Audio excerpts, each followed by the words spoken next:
Good morning, everyone. I hope you're ready for a good week of school ahead, and I hope you had a good weekend. It was Mother's Day, and I hope you're able to do something special for your mom. My dad lives in a care home, and at that care home, I got together with some other people, and we visited some of the old folk there, and we sang some hymns, actually, and had a little service for them out on the grass in sort of a quad area.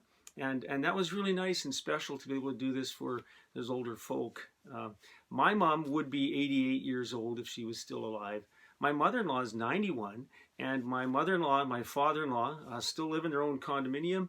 And when we went to see them, they came outside and met us on the parking lot. We had a nice visit, and it was really neat to see them and to just, we thought, I guess, that we were going to bring them a blessing. And we come away ourselves with a blessing by visiting with these folk. So I want to read with you a verse from Ephesians that talks about how we are supposed to treat or respond to our parents. It's Ephesians chapter 6, verses 1 to 3. Children, obey your parents in the Lord, for this is right. Honor your father and mother. This is the first commandment with a promise, so that it may be well with you and you may live long on the earth. There's a promise associated with this command to honor your mother and your father. So how do you do that? How do you honor your mother and your father? Well, I know that in my home, we were taught at the table to honor my mother every time we sat down for a meal. When I grew up, my mom was at home most of the time. And so she worked at home as a caregiver for all of us. We had a big family. And so Mom always made the meal. And we would help clean up the meal and all that sort of thing. And we learned to help and do some cooking and all that kind of stuff as well.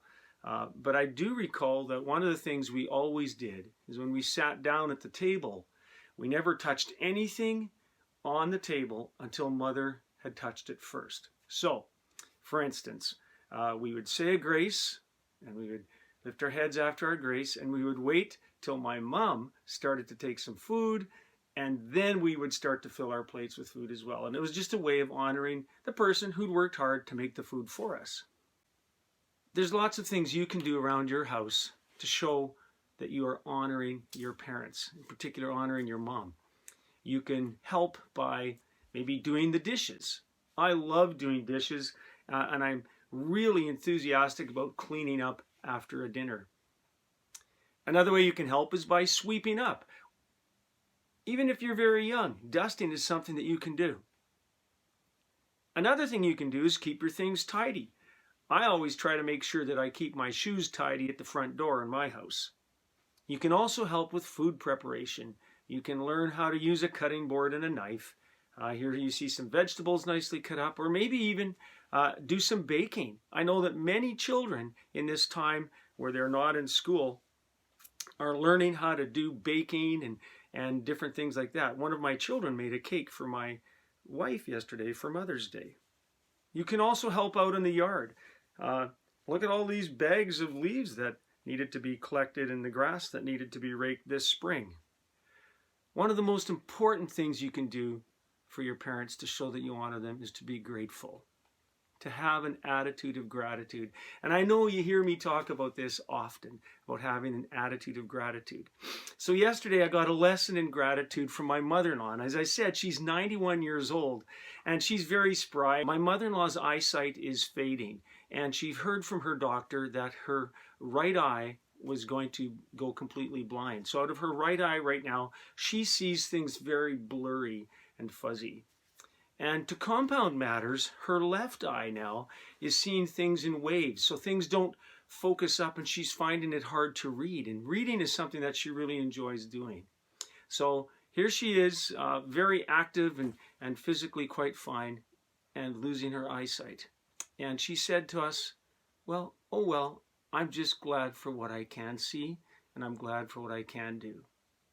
And my wife and I and my daughter went away from that visit marveling at the gratitude we saw in our mother-in-law. What a great example.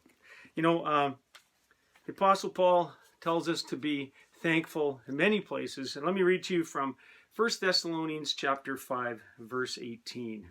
He says, "Give thanks in all circumstances, for this is the will of God in Christ Jesus for you.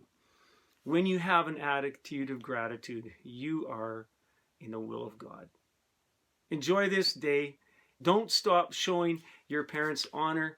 Don't stop showing your mother that you love her by helping her and by being someone who is grateful. Take care, everyone.